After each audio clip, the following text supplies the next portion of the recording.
e podem curtir a live.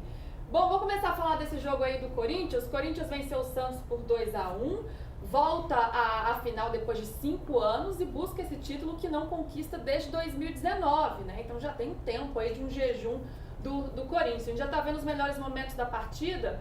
Foi um jogo em que o Ramon Dias deu uma resposta que a Fiel esperava, Hernão? O Ramon Dias estava preocupado, inclusive, com isso, né?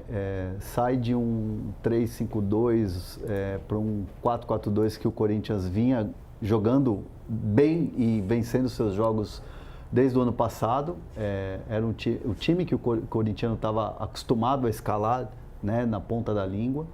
E é aquilo que a gente estava falando na semana passada, né, Luísa? O Corinthians estava oscilando e estava jogando mal por causa dos seus principais jogadores que não estavam desempenhando. E ontem o Garro a gente viu voltando a ser aquele Garro que a gente estava acostumado a ver decisivo.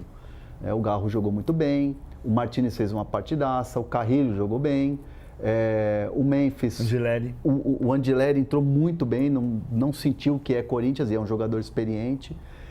O Memphis teve participações, teve assistência e o Yuri Alberto voltou a marcar gols porque a bola chegou até ele. E quando ele teve a oportunidade, ele foi lá e fez. E o golaço do Garro, né? O golaço Como do Garro. bate bem na bola. Não, ele já tinha cobrado a falta, que o Brasão tinha feito uma baita defesa e na sequência dessa jogada saiu o gol.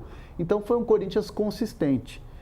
Foi um Corinthians que dominou as ações, foi um Corinthians que defensivamente falhou, e acho que esse é o ponto de atenção ainda nesse time do Emiliano e do Ramon Dias. Mas é um Corinthians que cria uma expectativa no torcedor, e eu acho que é muito importante chegar na final da maneira que chegou, para dar um ânimo, para dar um gás para quarta-feira. E me parece que num momento de turbulência consegue corrigir a rota, né? Não foi um jogo perfeito, mas foi um jogo importante, com um desempenho importante aí, fazendo o time chegar à final. Para você, PVC, qual foi a chave dessa mudança do Corinthians? Foi realmente essa formação de meio de campo, com o Ranieri, com o Martínez, que deram uma consistência defensiva melhor para esse time que vinha falhando muito. Isso contribuiu também para o meio de campo e lá na frente para o trio de ataque funcionar bem. Para você, qual foi a virada aí do Corinthians? O Garro. Porque o Garro foi o melhor jogador em campo para mim. O Angileri jogou muito bem, mas o Garro foi o cara mais decisivo. Ele cobrou aquela falta antes desse gol, que o Brasão fez uma defesa espetacular e na sequência saiu o gol. O Angileri foi muito bem. Agora, você vê como tem coisas que são absolutamente questionáveis e que a vitória apaga, né?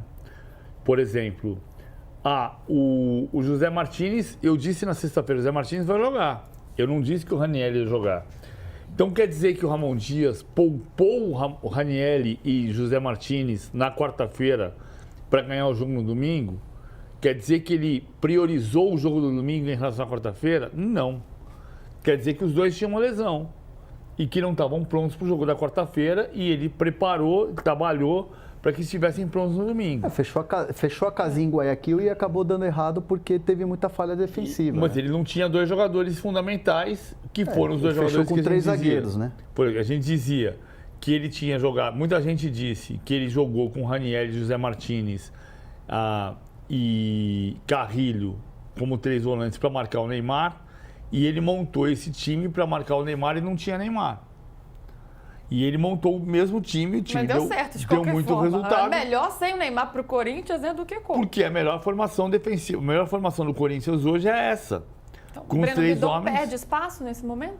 Eu acho que perde. E ele entrou bem ontem. Entrou bem no segundo tempo. Ele entrou bem no segundo tempo. Mas você está montando um time que tinha 2 jogadores fundamentais, que foi a formação que ganhou do Santos 2-1, no dia que o Neymar jogou o terceiro jogo dele. E ontem funcionou muito bem sem ter Neymar. O Martínez escapa pelo lado direito como se fosse ponta.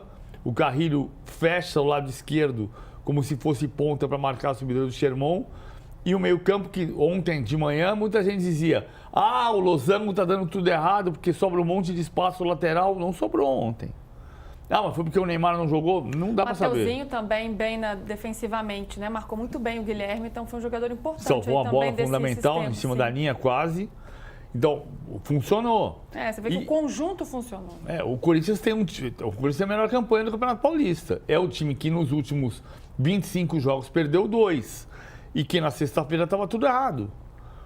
Então, nem estava tudo errado na sexta-feira, nem está tudo certo hoje. O ponto, você tem uma maneira de jogar, um desejo da direção de não mudar o treinador, que muitas vezes pode não conseguir sustentar em função dos resultados que têm acontecido. Esse termômetro emocionado que a gente vê de redes E sociais é muito, e de bastidores. E é muito resultadista o termômetro, né? Porque a gente estava falando aqui, e é verdade mesmo, se o Corinthians tivesse perdido a classificação para a final, se o Santos tivesse passado para a final, a gente estaria hoje falando de uma pressão muito grande. A gente estaria falando de uma panela de pressão cada vez mais forte, prestes a explodir. E de uma última chance na quarta-feira, assim, mas remotíssima. Né? Se o Corinthians, de repente, num cenário de eliminação no Paulista, mas classificação na Libertadores, teria um respiro. Vai começar o Brasileiro, classificou na fase de grupos, vamos ver que grupo o Corinthians vai pegar, então vamos seguir o trabalho. Caso contrário, adeus, se caísse nas duas competições. Agora, se acontecer uma eliminação do Corinthians 2-0, brigando até o fim, todo mundo aplaudiu porque o Corinthians se entregou, vamos para a final, independente de for Corinthians, Palmeiras ou São Paulo, vamos para a final, vai ter um respiro o trabalho. Então é muito na questão do resultado, porque se depender nesse momento de Fabinho Soldado, de Augusto Melo, não vão mexer.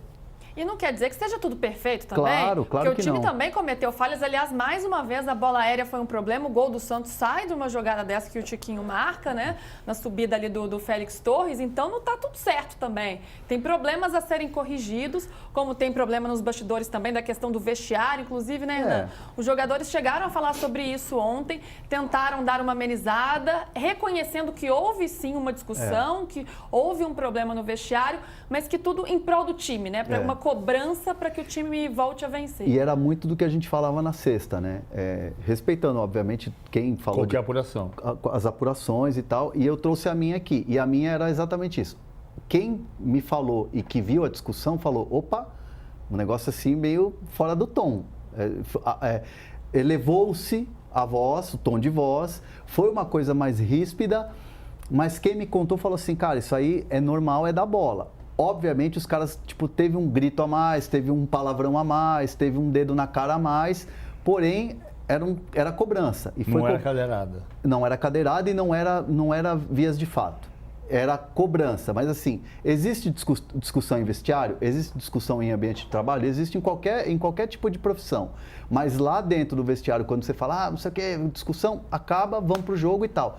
Lá, por ser intervalo de jogo, foi acima do tom e os jogadores reconheceram, mas foi num sentido assim de foi para melhorar o jogo, foi para tentar melhorar o trabalho, mas de fato foi cobrança do Gustavo Henrique com o Memphis devolvendo, a galera tentando segurar, outros falando também, mas uma coisa bem acalorada e que subiu um pouquinho a temperatura. Mas não chegaram às vias de fato, como a gente trouxe na apuração aqui do Hernan, do PVC semana passada também. Então, tudo no de primeira você fica sabendo antes. Agora, PVC, as falhas defensivas ainda são um problema para o Corinthians, né? Na bola aérea ontem a gente viu isso. Eu estava tentando fazer a conta, eu acabei não fazendo a conta do número de gols de bola aérea recentes. Pelas minhas contas, são 12 nessa temporada. Na temporada de 20 gols sofridos? Não. Quantos gols sofridos? Isso aí vamos pesquisar, vamos ver. Já vejo aqui já.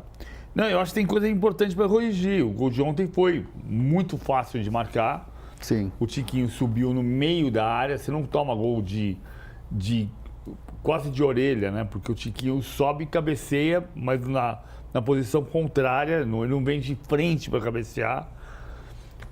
Tem espaço para marcar. Entre o Gustavo e o Félix, né? Os dois ficam para trás e o Tiquinho está aqui, na posição quase que de cara a cara com o Hugo, né? Então tem um erro importante. Eu não tinha feito a conta inteira, pensei em fazer ontem, acabei não fazendo. Só para pegar o ponto certinho. O Corinthians jogou no ano 17 partidas, tomou 20 gols. 12 de bola parada. Então é muita coisa. Você tem 12 de 60% dos gols de bola aérea. É bastante. Então é muita coisa. Você tem que corrigir. Tem um defeito para corrigir. E é um defeito que pode funcionar, pode acontecer, aparecer numa final contra o São Paulo ou contra o Palmeiras. E do outro lado da história, do lado do Santos? O Santos